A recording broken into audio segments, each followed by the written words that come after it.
Hey, what's up, everybody? This is GameLogIQ from the Rounding Off Infinity Gaming channel on YouTube, one of the co-hosts of the Enough to Keep Going weekly games podcast on the E2KG Network podcasting channel on YouTube, back with another episode. This is episode number 352 for the 25th of August, 2024.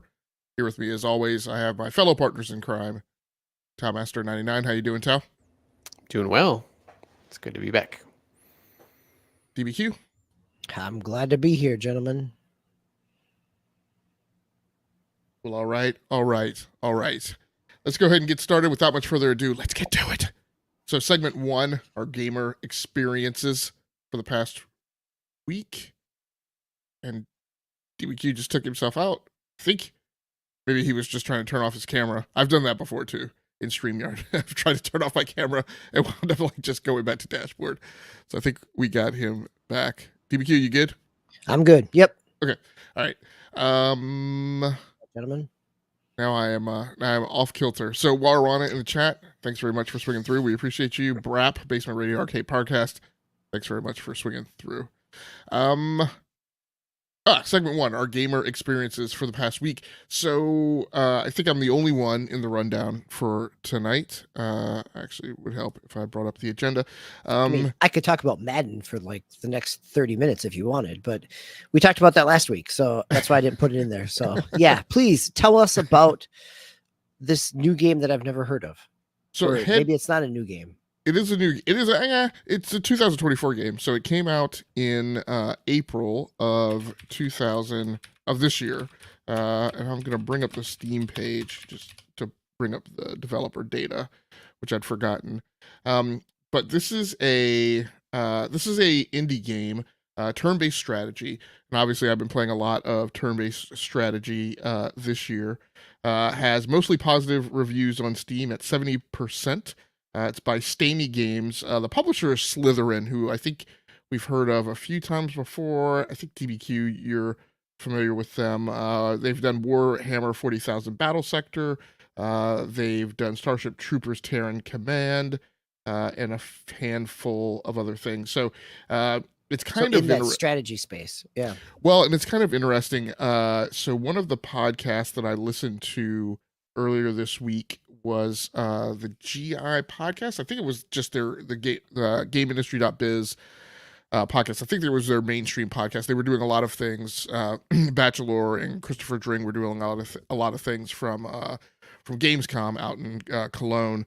And I can't remember the name of the gentleman that they had on, but kind of his shtick, what he does is he's really kind of like an advisor to indie developers and kind of helps them, as a consultant, like figure out their marketing, figure out, publishing, help them in publishing their game if they're going to do that independent. So he talked about a lot about how the industry worked and a lot of kind of advice for indie developers. And he mentioned that, one of the trends that has been going on in the industry over the last few years, and a lot of people have expounded on what's going on in the industry. A lot of pundits have gotten it wrong, quite frankly. But one of the things he expounded on that I thought was pretty interesting was he mentioned for publishers, he felt like the ones who were at the indie level who were finding success were publishers who had a thing, like they did. Like the ones who were failing were the ones who were trying to do a first-person shooter and a turn-based strategy game, and then a JRPG, and like we're kind of all over the place. And the ones that we're finding were publishers like this who were like, our space is strategy games, and that's what we do, right? And he felt like that helped them tighten up their focus and discover properties and kind of keep all of their things thematic. They talked about Devolver and Annapurna, and I thought that was interesting too, because while Devolver and Annapurna do things across multiple genres, they have I forget what was the term they use, not an ethos. I think he said je ne sais quoi, but like they have a shtick, they have a theme, they have a thing that like you can recognize a Devolver game, right? You can recognize an Annapurna game. Annapurna games that tend to skate towards things that are centric to kind of their film art house kind of background. So I just an aside, talking about Slytherin, who occupies this turn-based strategy, this strategy space. But at any rate, Headquarters World War II is definitely a game for grognards. So it harkens back and reminds me a lot of kind of the Art of War and the Art of War II, which were turn-based strategy games on the PC that were kind of big at the turn of the century, and kind of haven't really been replicated very well. It also reminds me a lot of kind of Company of Heroes in some of its systems in terms of, you know, some of your units are persistent and they will stick with you, and there's a progression system, and so you earn skill points for them and can apply that and take them down like multiple branches. One of the mechanics that I'm not very clear on is as I wrapped up the first scenario, there was a swap mechanic. So I got taken to the unit progression board, and then I was offered the opportunity to either buy units or swap units. And in the acquisition in the acquire units, there wasn't a lot there. There was like a troop transport, so I bought one of those. And I assume I'll be able to, put a platoon or a squad or whatever in there and transport them across the map more quickly. But out of my list of units, like in the first scenario, I had like 16 units, but in the swap thing, I only had 7 units that had kind of come along with me, and that wasn't related to like how many units had survived, because I had more units survive than that. So it was kind of difficult for me to understand and get clarity on, well, like in the future, are there going to be more advanced units, and is this a way to put more advanced units kind of in your squad and take older units out? I wasn't really sure, but the reason I bring that up is because in general, the learning curve on this game I'm really impressed by. One of the hallmarks for me, and we've talked about it on this show, I feel like in game design, as I'm playing video games for several decades at this point. I expect like my benchmark for a game, particularly something like a turn-based strategy game, is that I should be able to get into your game and get through the first couple of scenarios without having to go through a tutorial, right? I mean, a lot of these conventions should be fairly generic, and you should know the business and the market well enough to be able to say, I probably don't need to teach the player this, I probably don't need to teach them that, but here, this one thing about my game is a little unique from the norm, and so I should pop a tutorial about that. So I was really impressed. There were a handful of things that were a little different than I would have expected in the standard entry to a turn-based strategy game. One of the things is when you hover over one of your own units, it actually gives you an illuminated target line to all targets that you can fire on. So I thought that was pretty neat, because then you can, and actually, when you have a unit selected and you hover over a square or a hex that you're going to move them to, those target lines also come up. So that allows you to decide, that helps in your decision making of where you're going to use a unit. Hey, if I move the unit here, I'm going to have a target line to like these number of targets.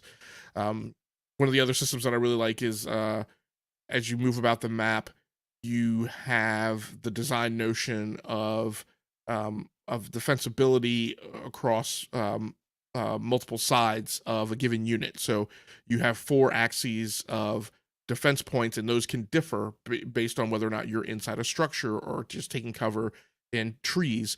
And so you could have a lot of defensibility, in front or on your left and right, but you could be fairly weak in behind. And it also depends on like the armor characteristics of the unit. So the units that I had a chance to play with were riflemen, rangers, which were kind of neat because what the rangers do is they could just move a heck of a lot faster than like a conventional rifleman unit. I did have 2 tanks at the beginning. I had a mortar unit and snipers. And so it's probably going to toggle, my desire to pull the thread on some history, because like the first operation that I did was the beach landing at Normandy, but it was after you'd already come ashore. I did not realize from all my history studies that I guess there were snipers in the Normandy landing, so that what the snipers were able to do is, as the Germans were inside bunkers, which only had like a concrete slit, right, that the snipers were actually able to fire in there, and that's how they were able to actually, defilade some of the machine gun nests, right, to allow troops to advance up the beach. So like that's a thing that I want to go look up and research. The game comes with 3 campaigns. So you get a U.S. campaign, a British campaign, and a German campaign, with about 9 missions per campaign, so 27 to 30 missions total. Game right now is on sale on Steam for a little less than $30. It's weird. The base game is on sale for $29.99. That sale actually ends in like 15 hours. So unfortunately, by the time people hear this podcast, they may not know. But then there is there's actually that's the other thing Slytherin has produced is Concorde 2, which I've played, and I think because of my description of it, Swiss I think has picked up also. But there's a bundle with the game and the soundtrack, which the soundtrack is actually not too bad, but that's actually 50 cents cheaper than the baseline game sale. So it is what it is. So I've had a pretty good time with it. Tickles my interest in history.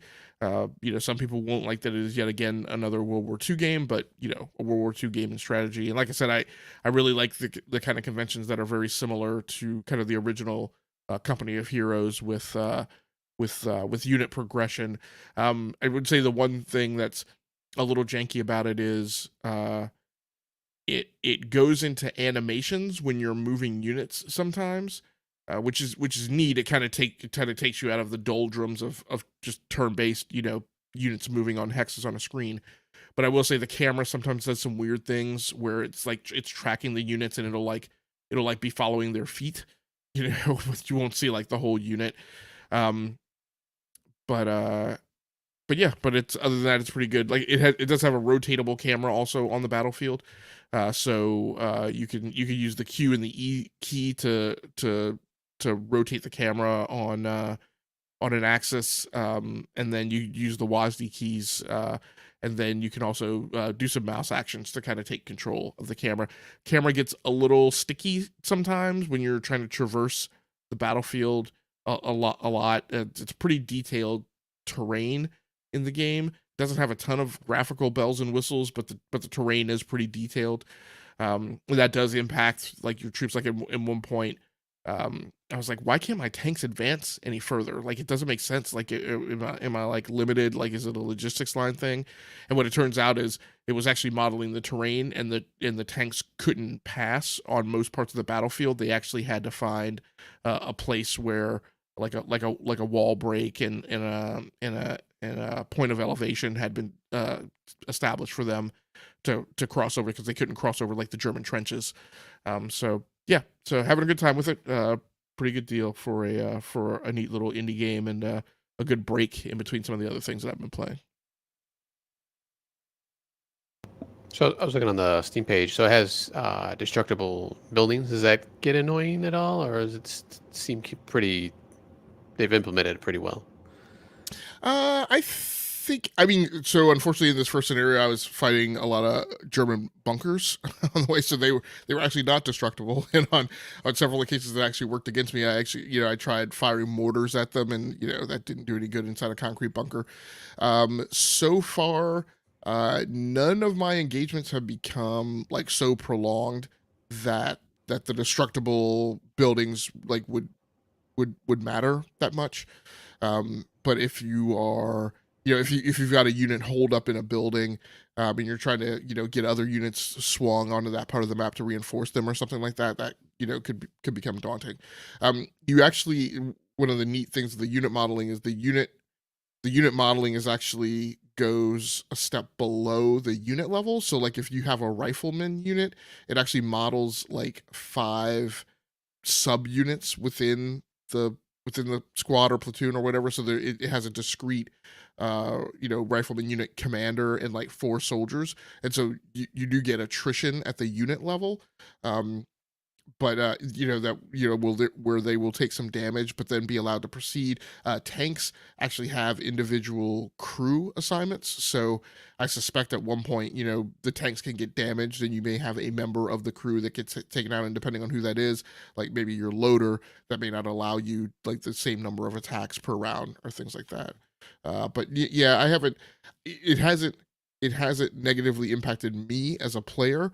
I'm sure that the AI that I've been playing have not appreciated because in the first scenario, actually, you get a naval bombardment and a dive bomber, so you can actually call those in. And so, yeah, I mean, at one point, I came across a machine gun nest holed up in a building, and and so the there are attacks of opportunity, right? So as you're transiting a unit, say you're moving a unit like 5 spaces, um, if in space number 3 that unit becomes exposed to an enemy that's in place, that enemy does get a chance to fire on them.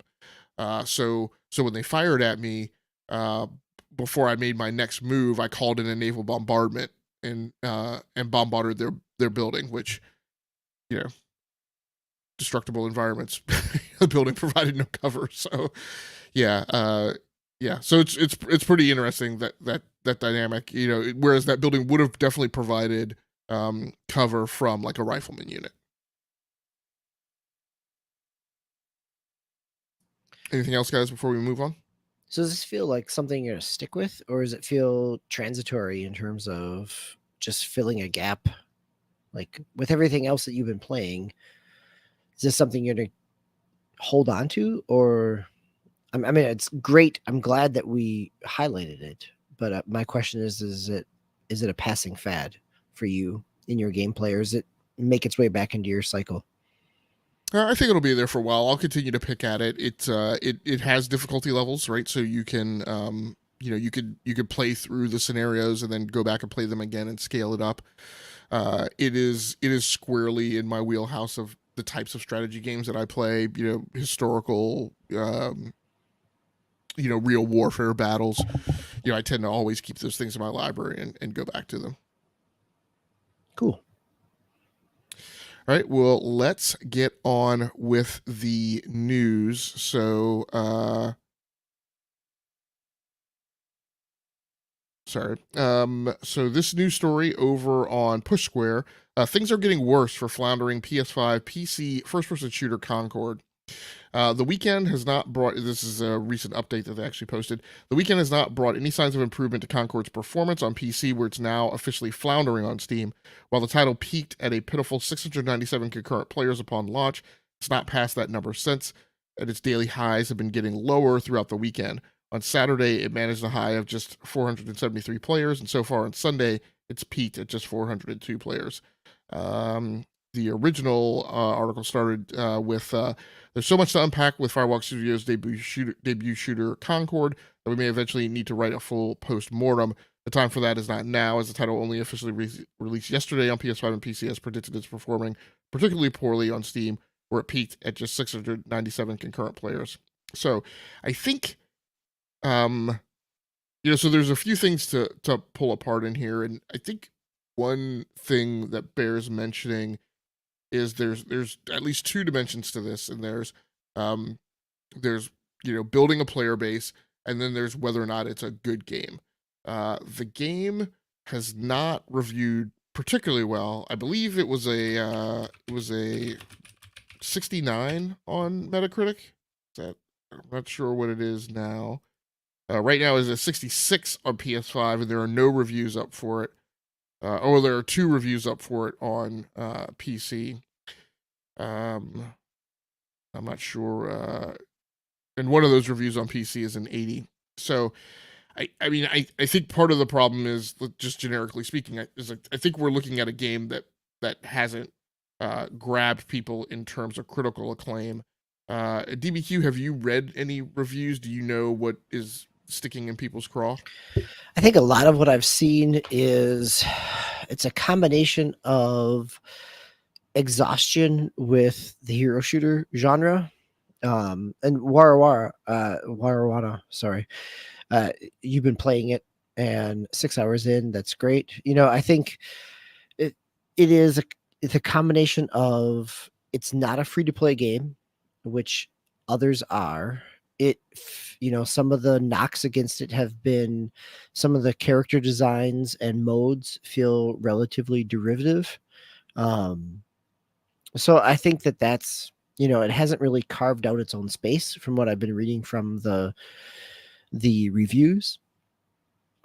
I'm surprised the at the numbers, right? And maybe I shouldn't be, right? Like the numbers on Steam for the free open beta were not spectacular. They were in the couple thousands. And then to launch it as a full price or a medium price game at $40, similar to what Helldivers 2 came in at, that's you're starting to section off and cordon off that audience a little bit. One of the things I'm really curious about is if this continues, if it doesn't find traction, like when do we see this in either the PlayStation Premium tier or in the free PlayStation Plus tier in terms of games added to it, right? Like part of the need for a game that is a multiplayer 5v5 hero shooter is a player base. And if it is stalling out in its launch weekend, do we see a ripcord pulled by Sony that then pushes it into the, it's available freely from one of their tiered pay service? Yeah, here we go. Laura just talked about, projecting and predicting seeing it in September, which would be 2 weeks after its launch, right? Like, and that may be actually, it might not in the long run, in 6 months from now, that might be a good thing for its player base. Like if it can get up there and get out into a number of people's hands. But currently, if the PlayStation numbers are not drastically higher than what we see in the Steam charts, there's some real concern here. So, just to bounce off of Warrow's comment about he doesn't agree necessarily with the oversaturation genre because everyone was pretty big on Marvel Rivals. This, and I played Marvel Rivals a little bit. That beta, one of the beta weekends. I didn't get a chance to. I haven't played Concorde. I did look interesting when I first saw it, and I was kind of bummed at first. I thought it was only PS5 exclusive, but it's on PC too. Concorde seems more like, and then this might be kind of weird to say, but it seems more like X Defiant because of the modes I was looking at. It's like domination, king of the hill, like hard points, kill confirmed. It has like just a basic, I think it's 5-on-5 or 6-on-6, deathmatch type of mode. So it seems a little bit more on track with that kind of game and maybe more Call of Duty-ish. But I think people are seeing it as, hey, this is just another Overwatch. And yeah, while Marvel Rivals, I'm looking at the Steam charts and peak, and obviously this is just during the beta, but peak was at 52,000 at one point during July, and about 30, almost 40,000, I think. I think the next like beta period. That's an established IP. Obviously, you got all these different heroes that people are aware of and familiar with. So that gives it I think a little bit more of an edge as far as gaining audience. And it was a really good game. Like I told my friend from Marvel Rivals, I told my friends like I enjoyed this over Overwatch, and I had played Overwatch and Overwatch 2, and we had all played it together, and we were having a lot more fun with Marvel Rivals. Now, obviously, Overwatch has been around for a long time too, so people kind of start to kind of poo-poo on things like that sometimes. But obviously, they've made their mistakes with Overwatch. Supposedly, they made their mistakes with Overwatch 2 and stuff like that. But I think with Concorde, like I said, it doesn't help that it's just like these kind of, I don't want to say generic. I think the character designs look fine. Like I was watching some video on it, and I mean, it looks fine to me. Like, yeah, there's aliens and robots and all these other kind of things maybe that you've seen in other games, but I don't think it's not like they're super stylized or cartoony or super cartoony or anything like that. So I don't know. I don't know why this just fell flat. Like I said, I haven't read any reviews and stuff like that either. So maybe just gameplay's bad. I don't know. So I don't know. I'm not too sure what's going on. So I'm just going to go on record as saying multiple people from multiple directions, not you guys, multiple people from multiple directions and vectors on this topic are full of poop. Um, let's start with the hero shooter, and I'm gonna take the argument of oversaturation of the genre and also throw it out the window. Um, these games don't stick. Like, there's not that many of them. Apex Legends. So I'm gonna go through my list of ones that I think are significant and have moved a needle. Um, and there are lots of also rans that like aren't, in my opinion, aren't significant on the market, but like the ones that are significant and that people can name: Apex Legends. I'm still looking. Overwatch, Valorant. Valorant, and the one that I argue is one that people don't think of as a hero shooter, but it absolutely is Rainbow Six Siege. That's 4. There's 4 games in this genre that move the needle.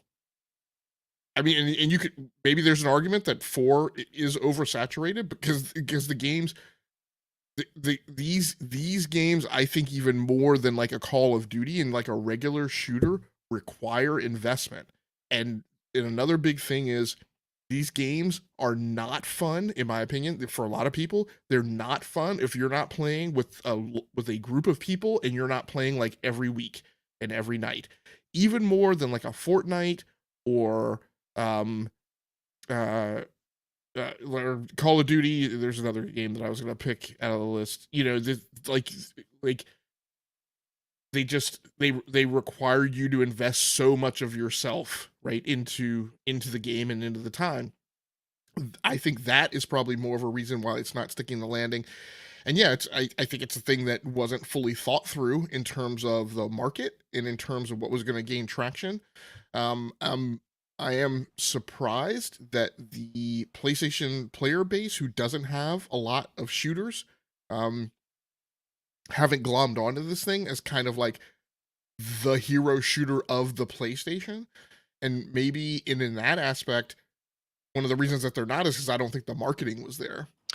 I was just going to mention that, right? Like, I think that is a big piece of it. Like, I haven't seen a whole lot of marketing of Sony.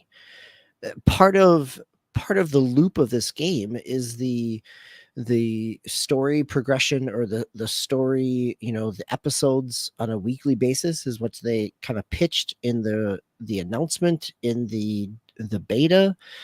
There's a lot there that Sony could be hammering on, and it doesn't seem like, at least within the channels that I usually am viewing, I'm not seeing a lot of marketing. Even if I turn on the PlayStation 5, it's there, right? It is the first thing that shows up on the store page. But it also seems like it would be a logical thing to throw a trial in for, to do, there's a lot more marketing that could have happened behind it. And I'm surprised on the Sony end, given the investment. It was a 8-year development cycle. It brought in, it's got a good pedigree of developers behind it. In addition to hero shooter developers, you've got people that were on the Destiny 2 team. Like, there's a lot of good pedigree in this game. It also feels like it hasn't cut, either it hasn't cut through, or it's never even poked through in terms of trying to make a dent in the marketplace. And I don't disagree with you in terms of, I think there is still space for hero shooters. I think it is just a question of, there hasn't necessarily, Rivals is to me feels different because it's using existing IP, where Concorde is trying to be its own thing.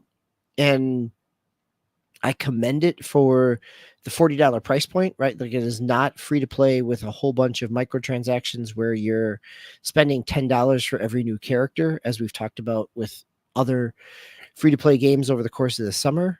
Like, it is doing things that are customer friendly, but for some reason it just hasn't necessarily cut through. And I think that is, I'm disappointed to some degree in that I thought there would have been a bigger push behind it. Yeah, and honestly, I didn't even realize that had come out until I saw this article when GameLogIQ put that up. I had remembered the game was coming out at some point, like sometime this fall or end of summer. But yeah, I was just like, oh, I didn't know it was out already. So yeah, that's all.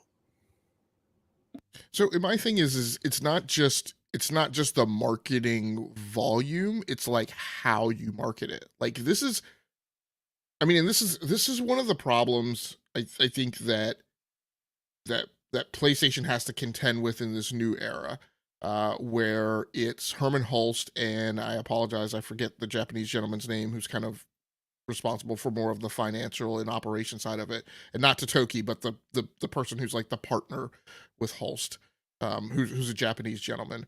Um, I think one of my things is like like I said, if you're gonna make a push for this game has to come across as the place for PlayStation players to play multiplayer at home, like in the PlayStation ecosystem. And I think they did a lot of good things about this game to appeal to that consumer base, but they didn't sell it as a flagship. And I mean, in retrospect, you know, it's a case study of bad, but like there was more of a push behind Redfall on Xbox. And I mean, and admittedly, when Xbox was pushing Redfall, like there was literally nothing else coming out that entire first half of that year. And there were the multiple misses out of the 12-month plan. So there was a reason to push it.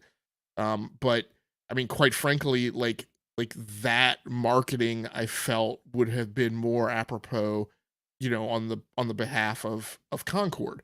And this is a game again. If you're gonna sell it as a flagship, like it can't be just the creative team only talking about like Herman Hulst needs to be out talking about this game, right? Like Susie Benson needs to be out talking about this game. Somebody needs to be pushing on this game and showing interest and love for it beyond just the create. Obviously, the studio is going to love the game; they are the ones who built it, right? But like what I can't smell and I can't catch a waft of coming off of this is that anybody else cares about this game other than Firewalk Studios, and that's a problem. The other thing I'm going to throw some poop at, no offense to you guys, I know people have played Marvel Rivals, and I personally believe the assessment on Marvel Rivals and how well it's going to do long term is overblown right now. I think it's going to land. I think it's going to find traction with Marvel fans. But as far as wide market appeal, I just don't think it's together. Again, because of the things that we just talked about, right? As I'm going down the list of hero shooters, what we're seeing is that like they actually don't like. I think we have in our heads, and I don't mean us and you guys, I just mean like people in general. I think we have in our heads that hero shooter is a big deal, and there's tons of them, and they have a lot of traction. They make a lot of money, and I just went down the list. The truth is that they don't. Right?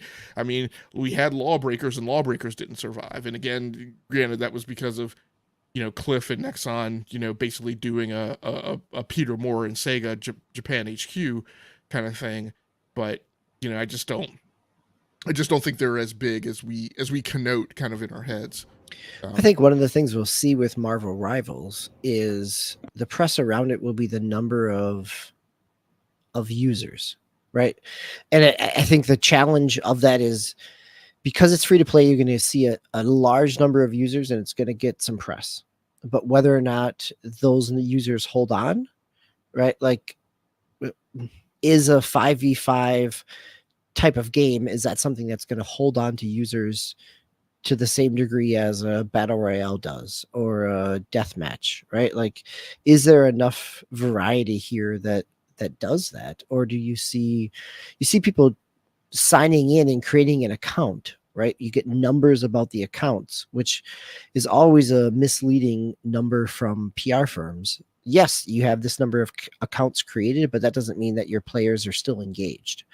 And I think that's an easy number for free-to-play games to throw, but for a mid-tier price game like Concorde to throw out, there's a higher barrier to entry because you've got to throw down $40 to be able to do that.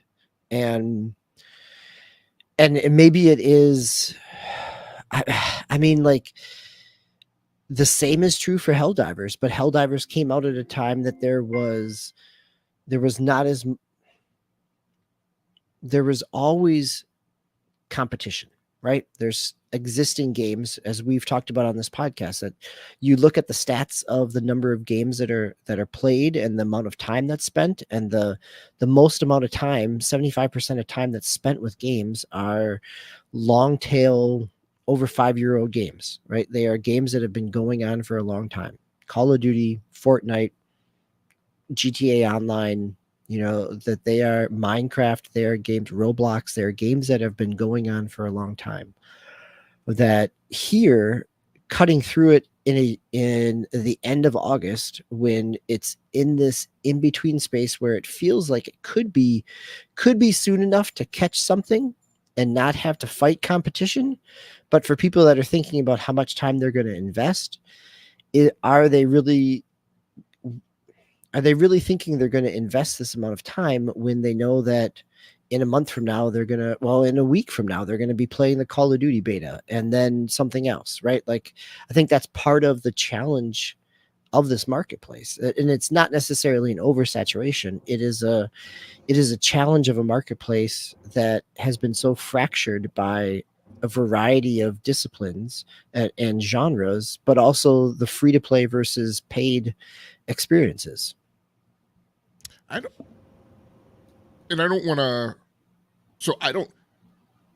Oh, come on, disagree with me. I'm ready for it. I don't grant as much provenance to the paid versus free to play.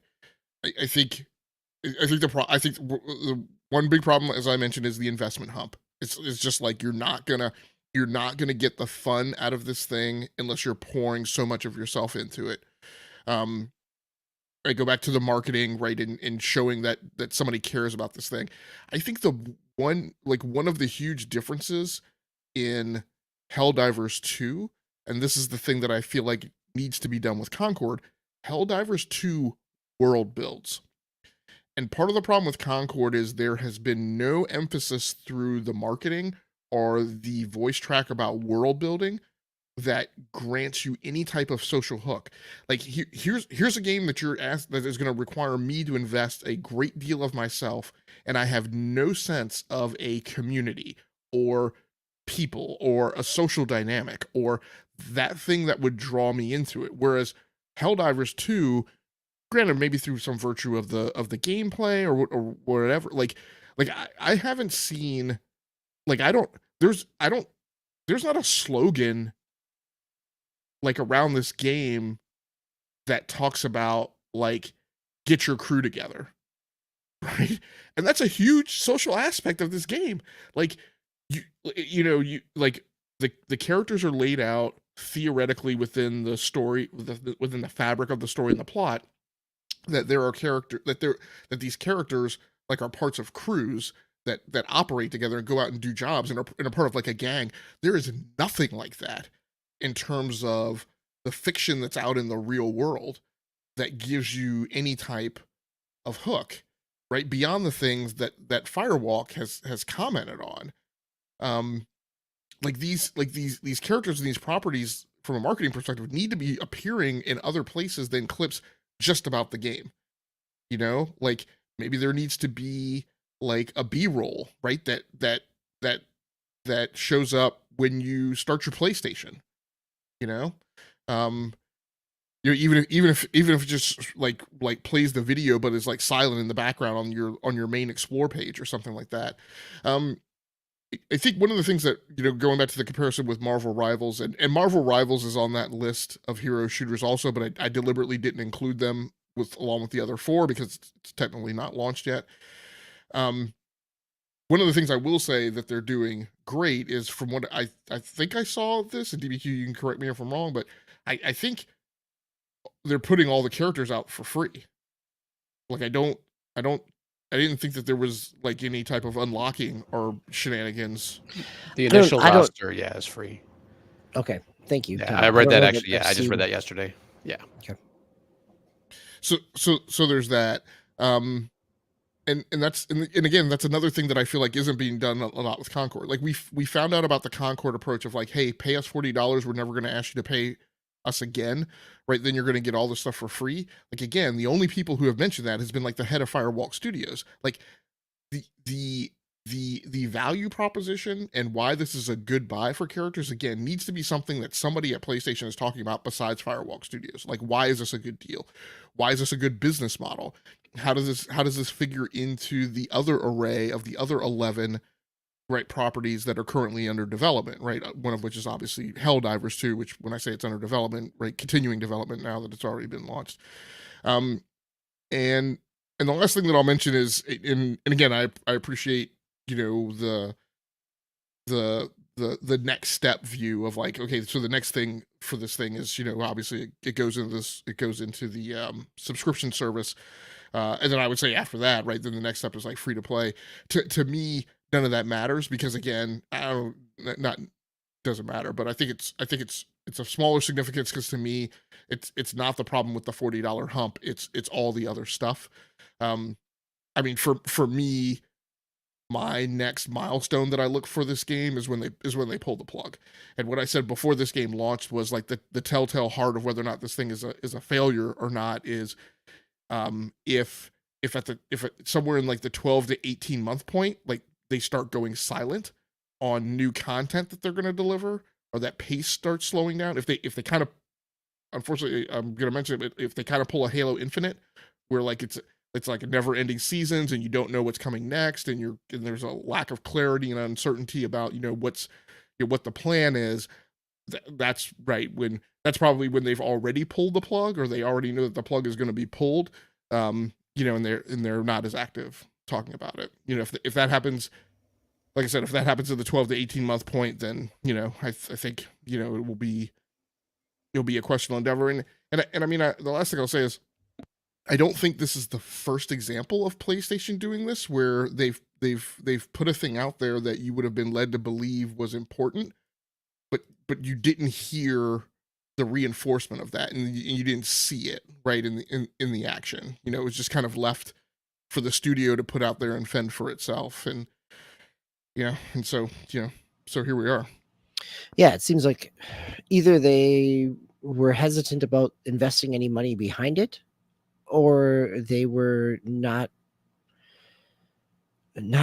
actively trying to support it, right? Like the whole aspect of what, you know, as Wara says, as you said, GameLogIQ, like the world building pieces, there's so much they could have easily done. And there's a great model within what Overwatch did in Overwatch 1 back in 2016, where you were getting these little vignettes. And so if they've got some of those, and they must have multiple weeks already in the can, why not start putting those out there prior to launch as the marketing? Like, build this world, and then that encourages people to come into these characters that they've seen in these cinematics. I mean, who is the Concorde community manager? Like I don't know. Like, and I don't enjoy my time on Twitter, but I do spend time on it, and I, I do see the Halo. You know, I have, you know, in the whole debacle of like Halo Infinite and the whole thing, and the success of Helldivers 2, I have seen those community managers come across my timeline. I have seen people either grousing or praising a game, and pulling those people into the conversation. I have no idea who the Concorde community manager is, and maybe that's because there's not a ton of conversation about Concorde on Twitter, so I get that. But like, again, you know, there's no face on this thing, you know, beyond, you know, the head of Firewalk Studios. So I don't know. I think pulling back even further, when they were first, you know, debuting this game, like I only saw the one trailer at the State of Play, which was kind of like just a cinematic CGI trailer. But evidently there was two other trailers before that, as I was just looking them up. And like the first couple of trailers were just like, the very first one was a short teaser with like a spaceship going, or like a ship going through space, and they just kind of just show like the inside of it. And then the next one was just them talking within the spaceship, and then they showed the one at the State of Play. Just those three, all those three trailers were just, you know, CG trailers. And from looking at the State of Play one, I was like, oh, this kind of looks kind of cool. You know, it must be some kind of single player, you know, heist game. But no, it turned out to be, you know, this hero shooter. So I think maybe out of the gate, like you had mentioned, like how were they doing the marketing? Like they might have confused some people, and then people were like, "Oh, this is just another hero shooter. Like, I don't want to play this." So I think that's kind of, well, for me at least, that was kind of part of it. It's still like interesting to me though, actually, even when I saw the hero shooter part, because it reminded me a lot of Gotham City Imposters, and I think I mentioned that when during that state of play. So, and that was like a super fun game for me when back in the day when I was playing it on, like, I think 360 when it came out. But I think that might be a little bit, just on the confusion side of things, or just like, showing one thing, but it's actually another type of game. So I don't know, just kind of a mess, I guess, all around. Yeah, and I mean, and I don't.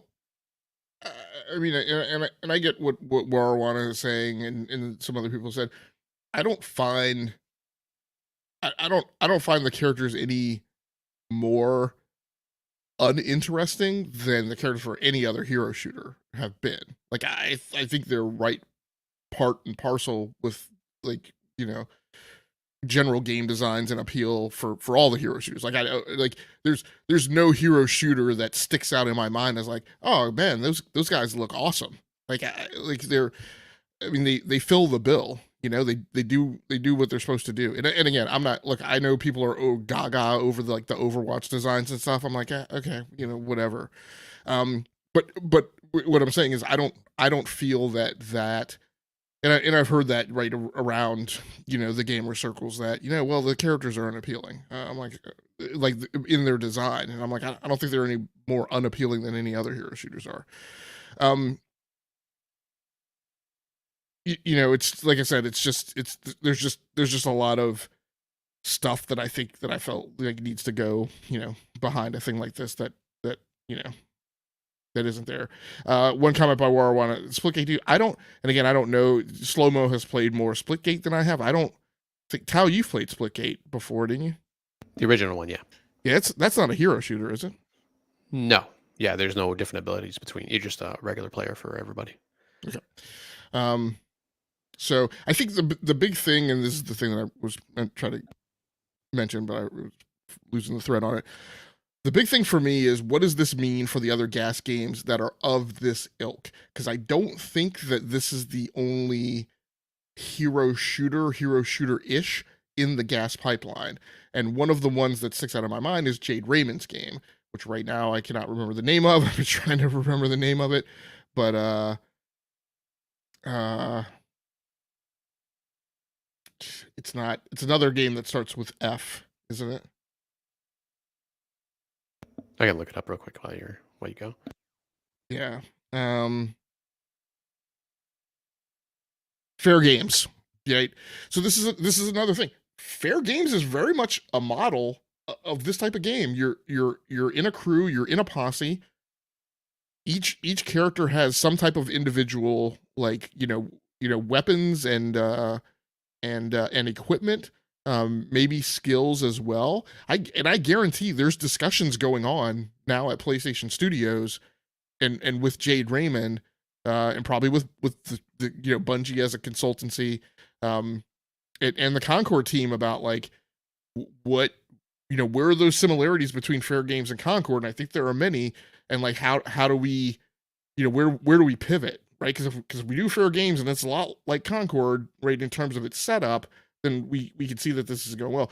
I think the major tail of the tape for me on this is that, and I think I mentioned it before, maybe a little, but I think there was a misprediction in what the traction of a hero shooter was going to be and what the traction of a hero shooter is in the market, and a likening it to other gas games without an understanding that we apply this term gas and we apply it universally, and we think that applies to everything, and it doesn't. Right? Quite frankly, we keep pointing at Minecraft and Roblox, like, but I guarantee you, if another UCG game comes out, it's not going to stick the landing like Minecraft and Roblox, right? Because that is saturated, and it's saturated because you can only, like, two, and maybe I should walk back a little bit of me saying that, like, like the oversaturation of hero shooters is a messy take, but the reality is, no, it's not, right? The market will bear four. Right? And you stack a fifth poker chip on top of that, and it's not going to go. So, there we are. So yeah, we pulled that apart a lot more than I thought we would. Who would have thought? It would have been in a half hour. or But it more. really, I mean, it is kind of the news story. It's both surprising yet not surprising at all that this is the big news story of the week when there hasn't been another big release this week, that the attention turns to something that is a first party game that seems to be struggling, as we've been talking about. So it's very reasonable that it hits our radar. Well, and I So, hate to toot our. I'm sorry. Go ahead, Tal.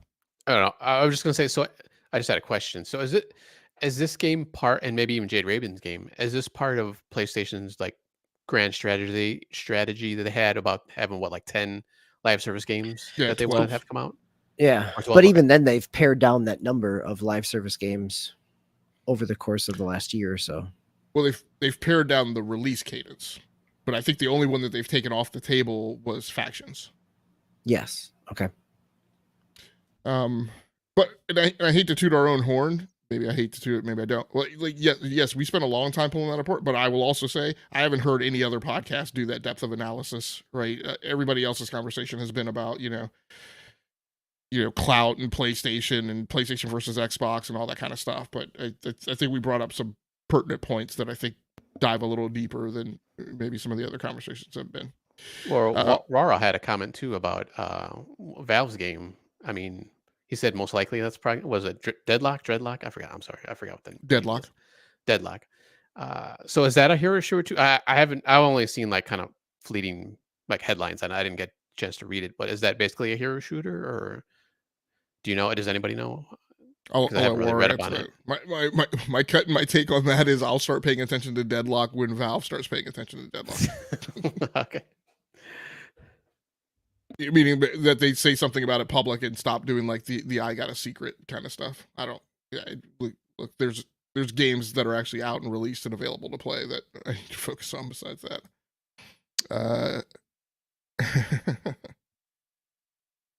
Okay, I'm gonna skip the look. Heroes of Might and Magic is coming back. That's great for people who were fans of that game. It's nice to see Ubisoft like paying it attention and bringing it back. So that will be awesome. I think it's coming out in 2025. Heroes of Might and Magic is a pretty well known formula, so I don't think there's going to be a ton of surprises here. It's going to be, a turn-based, right? RPG-ish kind of thing where you're gonna progress units and assemble armies kind of in an Age of Wonders style fashion, and play them out on like a faux 3D kind of plane, I suspect. Tao, you want to go ahead and take us away with Gamescom? Yeah, and real quick, Waro said Deadlock's like a MOBA, or is a MOBA, so like a League of Legends. So, which you can make that same argument. Is there is there room for those type of games? Obviously, you got League of Legends. You have what's the other big one? Dota, I think is the other one. Yep. Dota. Okay. And to Wara's question, yes, I did play Paragon. Right, it was an epic. It was an Unreal 5, Unreal 4 engine game. Yeah, I played Paragon. It came back out after it closed down as an online game or as a live game because there's a kind of static version of it. But yeah, their MOBA. I've been kind of tracking Smite 2, which is coming out next week as a part of that MOBA, the third person MOBA aspects. Yep. All right. Yeah. Yes. Oh, so go ahead. Well, and I'd say the difference with those, and there's a few more of those that are going concerns. League of Legends, as you mentioned, Dota 2, Smite, Heroes Smite of the was the one I was Storm. thinking of. Yeah, I think that's what I've heard people say. And I'm only looking at the ones that are like still playable, right? Yeah, and Heroes of the Storm has stopped active development for the last almost 5 years at this point. Yeah. It looks like Bleeding Edge is still playable. Oh wow, I forgot about that game. Yeah.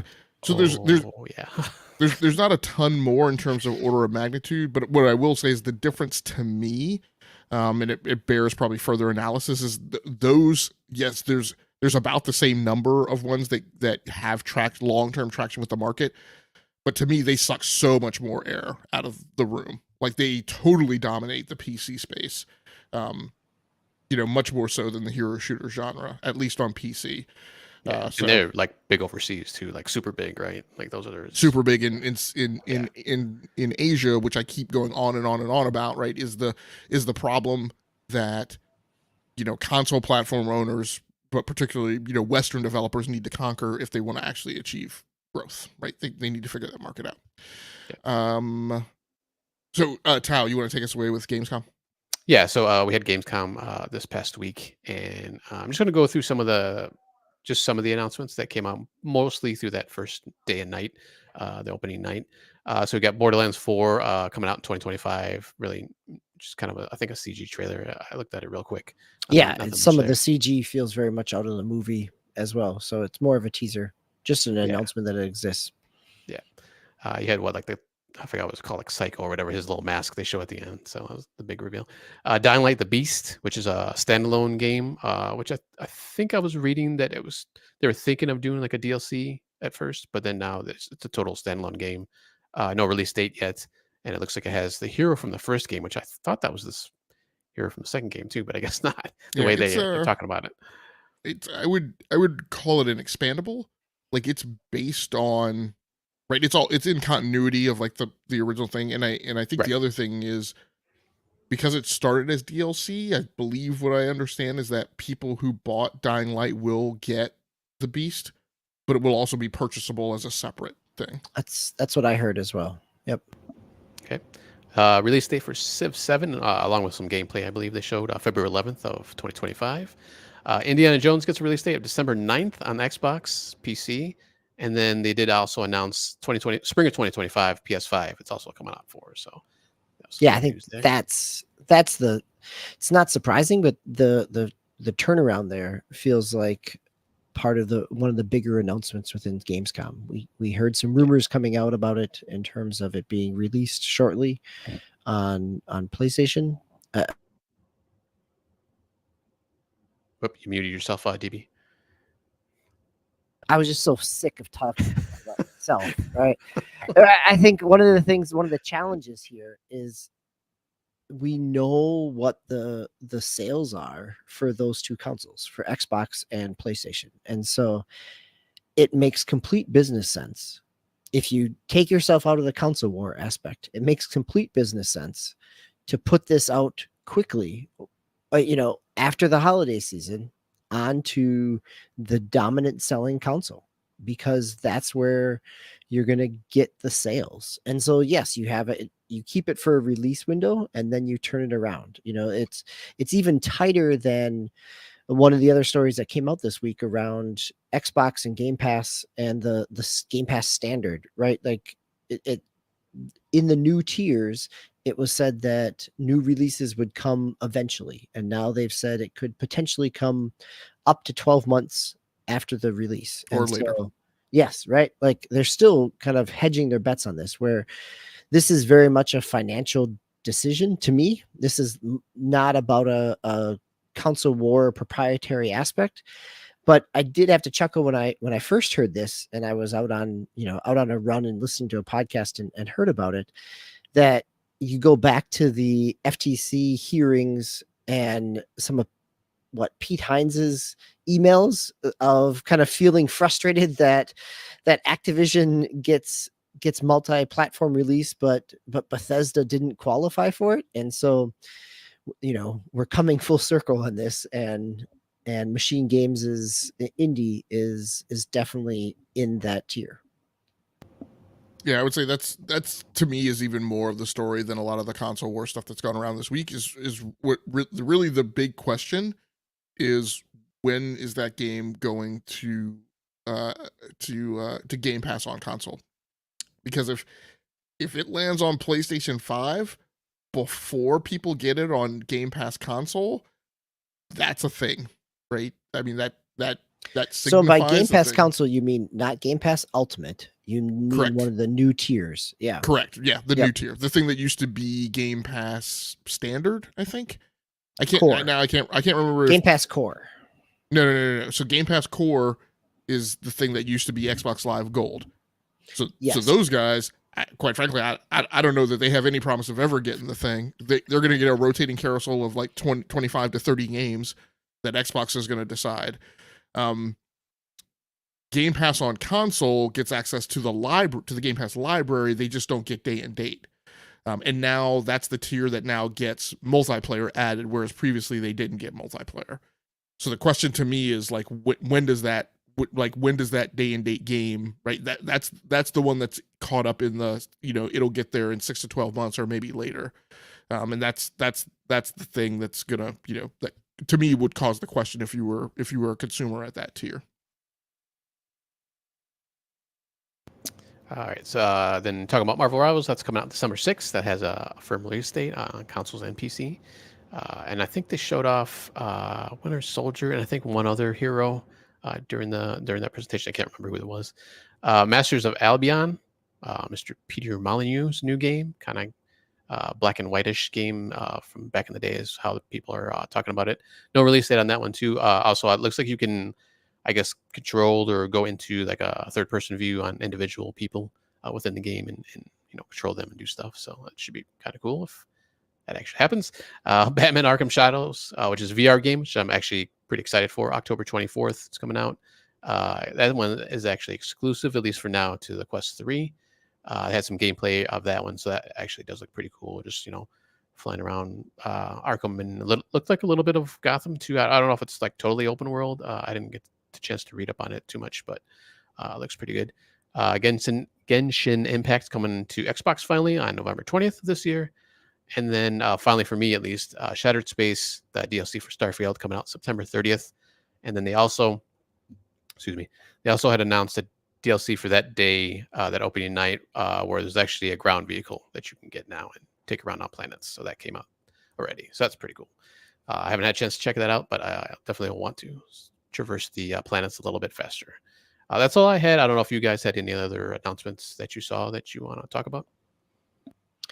I think for me, the Path of Exile early access release date is, that held such a space with the original Path of Exile in terms of carving out something unique to Diablo or more than Diablo at a time when Diablo was in between releases. But the thing that excited me the most is whatever the secret level series is going to be on Amazon Prime, right? Like it is from Blur Studios, which for the last 15 years has been churning out great CG cutscenes, and so it's got a lot of different just one-offs in terms of video game kind of side stories within different worlds. So I'll be very curious to see what that ends up looking like, but that was kind of a surprise, but also like, oh yeah, that seems like Blur does great work and has always done great work, and throwing some more money at them to create something that is just a standalone cinematic. It should be, I'm interested to see where that goes, and things, such a wide range of, Concorde is on the list of potential games here, yeah. Right? Like, let's see where that's at. Yep. Go watch a show.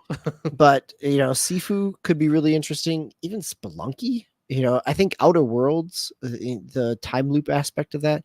So it should be really interesting to see where this all goes. Stuff that caught my eye from the show. First of all, I'm going to start with my game of the show, Unknown 9 Awakening. Continue to be super impressed by that game. The game's actually out in October. Feels like it's changing up the formula enough, like taking slightly different approaches. It's one of those game designs that's probably pretty ambitious, and so there's some risk in it not sticking the landing. But man, if it does, I'm trying to. I can't come up with a good analogy. I want to say that there's like sci-fi movies that are out there that are like they're kind of like B movies, but they're not quite B movies, and they have like a unique shtick or hook to them that's different than like a normal thing. That's what this game kind of feels like. It feels like it's in that kind of near Assassin's Creed kind of mold, but takes the magic and the porting and the takeover aspects and kind of remixes them into something that is gonna potentially be pretty exciting. Obviously, we got Space Marine 2 coming, so I was, I'm still keeping my eye on, how Dune Awakening turns out, just because Dune. Frank Herbert's Dune was probably like my first like big book, that I read as a kid, and even though I haven't onboarded with the Villeneuve movies and all that, I'm still very very interested to see where this goes. I played, the Dune RTS that EA did. I think Redwood Studios did way back in the day. That was kind of the precursor to Command and Conquer really going big with some of its iterations. So I'm excited to see that. We saw more of Monster Hunter Wild, so that'll be interesting. Mecha Break made a showing and continues to look good. You mentioned Civ 7. Age of Mythology Retold is a must buy, no question about that. Towerborn has actually caught my eye now at this point as being something that looks really interesting. There's a Nintendo game that's kind of, I realize now, is kind of the same ilk. It's kind of like a co-op 2D side-scrolling action adventure RPG kind of thing. It was shown during Summer Game Fest. I've got to go back and see what that is.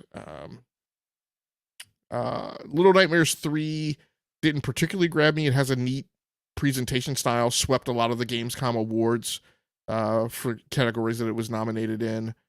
But I think those... Oh, and Mafia of the Old Country. Almost unquestionably, a must buy. So yeah, those are the things that caught my eye. Let's go ahead and speed round segment 3. I don't think we have a ton of stuff to go over here. Tao, we will start with you.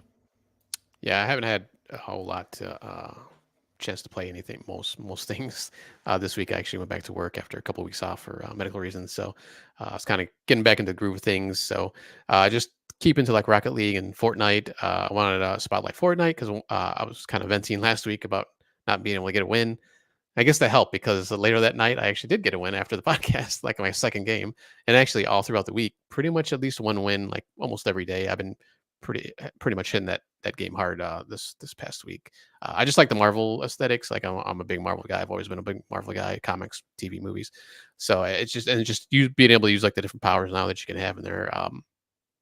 Doom's gauntlets, War Machine stuff, like 3 different items that he has in the game. Captain America's shield. It's just I'm just having a lot of fun with this season. I'm already like at least halfway through the battle pass already, and that's like I've never done. And it's not even a week old, or at least a week old. So I'm just having a lot of fun with it right now. So just still chugging away at that. And DBQ.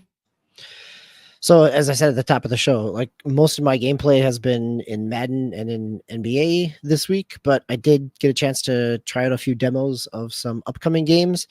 One of the games that I was really excited about is a re-envisioning of an old Natsume Nintendo game, Shadow the Ninja.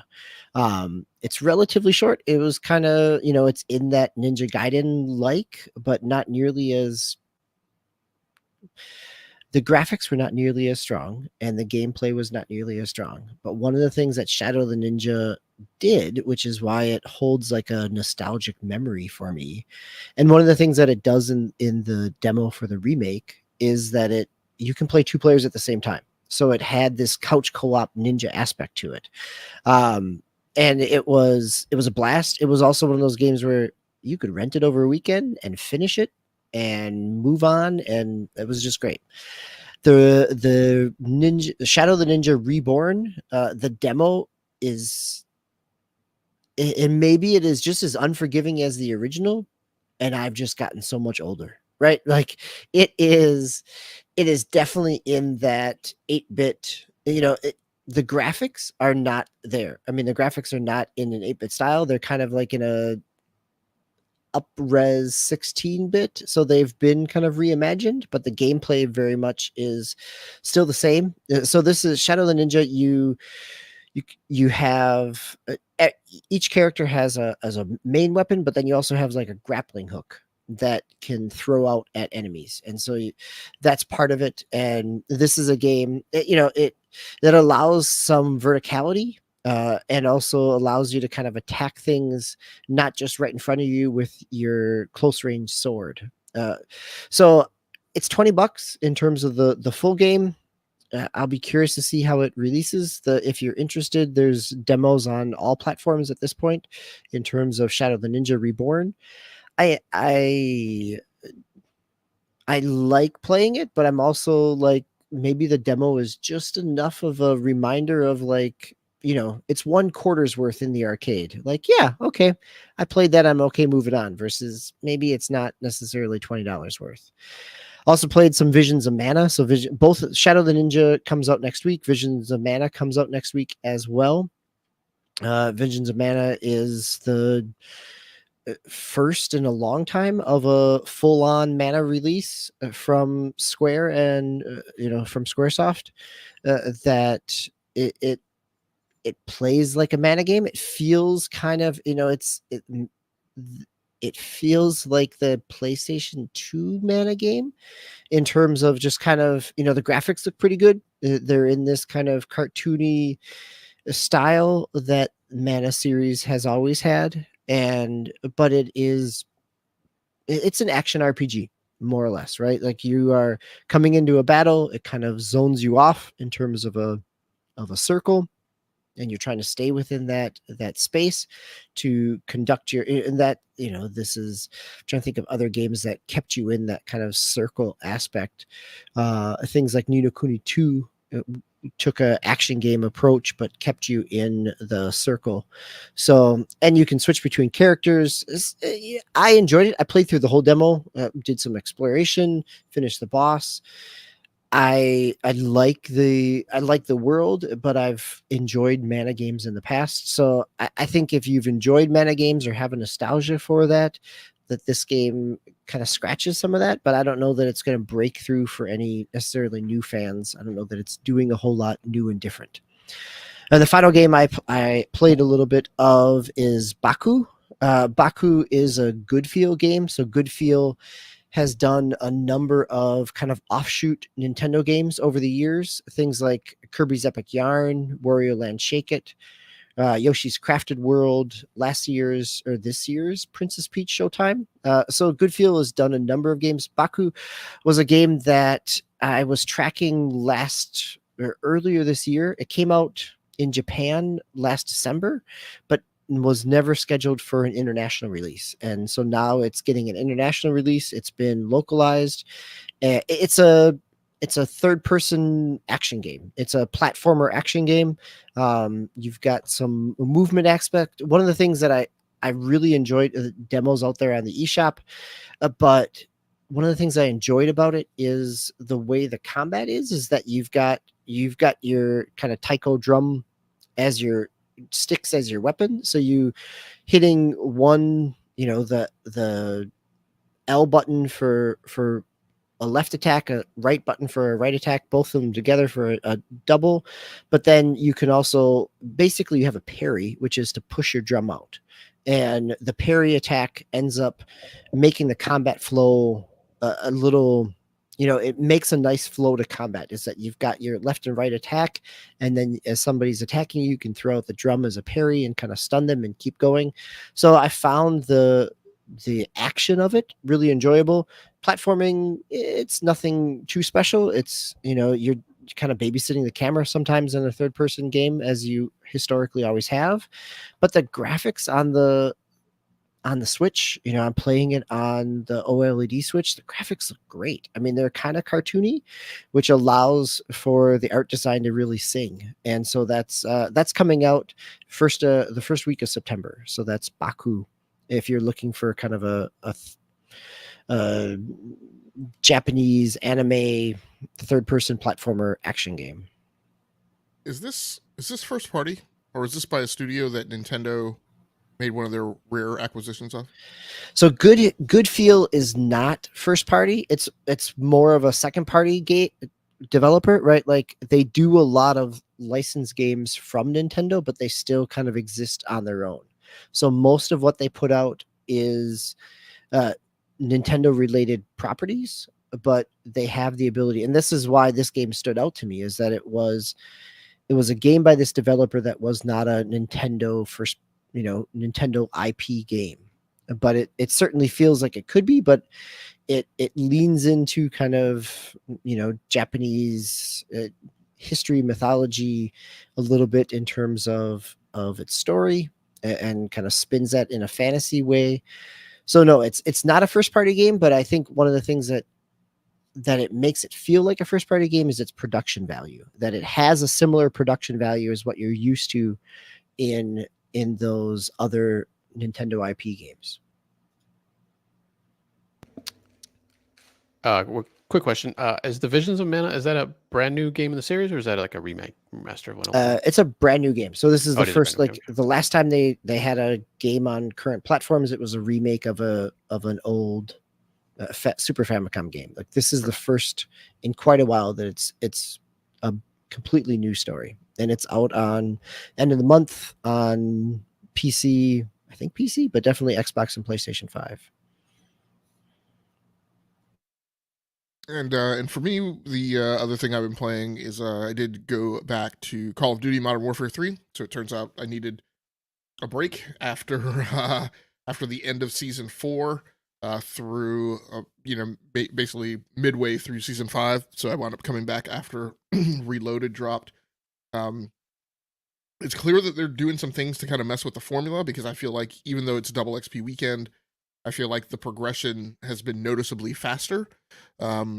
So I wonder if that has been a tweak that is somehow associated with, the Game Pass effect and new players coming in, and in the impending release of Black Ops 6, or but that formula is clearly something that they've taken a look at and messed with.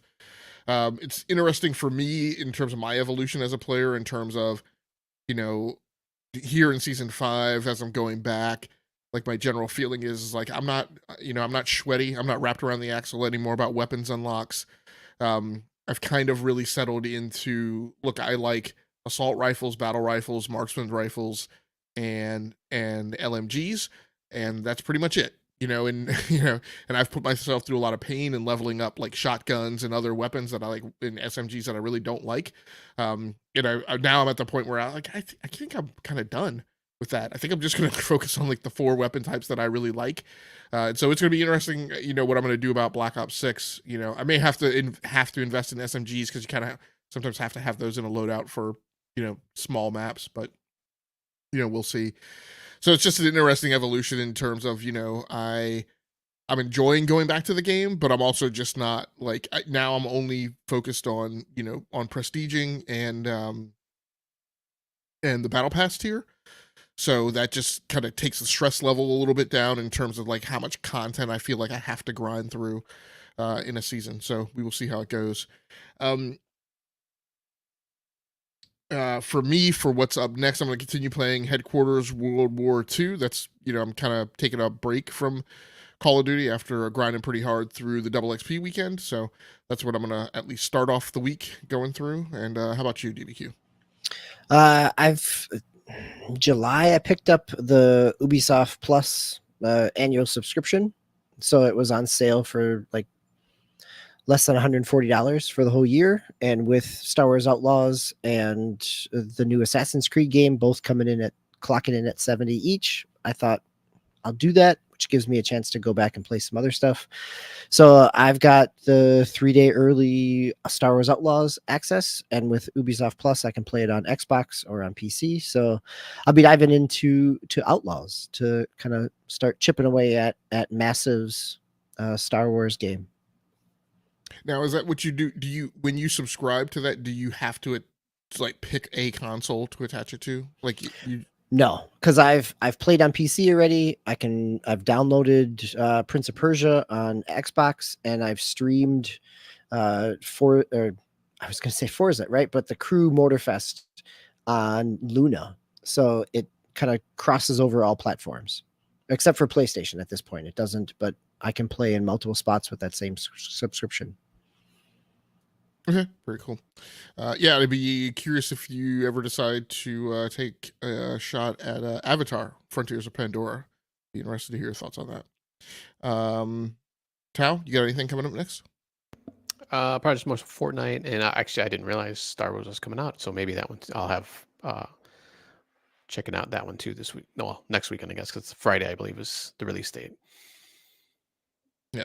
So, and then my one little nit, I do want to loop back to the Concorde conversation because I think one thing we didn't go over was impact. Because this is another point of disagreement that I have with some of the conventional takes that are out there. I think much ado about nothing is being made about like this is some god level extinction level event for PlayStation, and like the whole wheels are going to come off the bus with the gas strategy and all that. I'm like, look, the strategy was 12 games, and it was known that 12 games weren't all going to be bonga successful. And if we're sitting here in a time in the industry where Xbox says they're going to put 4 games on PlayStation and they're going to learn, and then what they learn from it is that they need to put more games on PlayStation, then I think it's commensurate to say that clearly out of 12 gas games being deployed, they clearly have some lessons learned from Concorde. Like I said, they're going to take those lessons. I am absolutely certain they are looking at how those lessons should be applied to fair games and other games of that ilk that are in the barrel. And they're going to learn from it, and they're going to figure out how to tailor and move forward with their gas strategy. I don't think this is, I don't, even from an investment perspective, let's remember that Firewalk had already done a great deal of the development before they were ever acquired by Sony. So I don't think that there's a ton of capital expense to be worked off of Sony's books with regards to this game. I suspect it's very much, in the window for being a tax write-off. If they do pull the plug on it, I don't think it is, it's detrimental, and it's absolutely a hit, and it's definitely a negative. Again, I don't think that this is an extinction level event. And I think that they'll retool and recalibrate, what's going on, with the next games that are coming down the pike.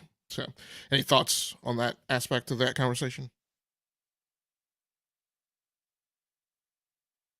Okay. No, Well, I feel like we're sorry to jump in at the final point there, right? Like, I think it'll be interesting to see. Like, let's come back to this in 3 weeks and see what the narrative is. Yeah, absolutely. So with that, we will wrap it up. Thanks so much, everybody, for joining in. Thanks, Warwana, for coming through the live chat. We appreciate you. Thanks so much, Brap, for coming through. We appreciate you as well. For anybody out there who happens to watch the archive version of this episode on the E2KG Network podcasting channel on YouTube, please feel free to like the video and subscribe to the channel so you can just receive a notification whenever we post new content. We will be back on Q. Will we be back on Q next week? Because next week is Labor Day weekend. So is everybody going to be around for a regular Sunday night show? As far as I know, yeah, I should be here. I'll let you two gentlemen do it. I have to work on that Sunday night, so I will not be here, but I will be glad. That gives me a little more time to dig into Star Wars Outlaws, so come back with more perspective there. Okay. And I'm not like be wedded to Sunday night. So if you want to move it to Monday, we can definitely discuss that in the Discord. But we will be back sometime next week, as regularly or irregularly scheduled. We'll let you know. Until next time, take care of yourselves. Stay safe out there. Play the games that you like. Come here to talk to us about the games that you love. Once again, my name has been GameLogIQ from the Rounding Off Infinity Gaming channel on YouTube. One of the co-hosts of the Enough to Keep Going Weekly Games podcast here on the E2KG Network podcasting channel with my co-host Talmaster99 and DBQ Hams. Until next time, good night, good luck, good gaming. That's going to do it for us. We're out of here.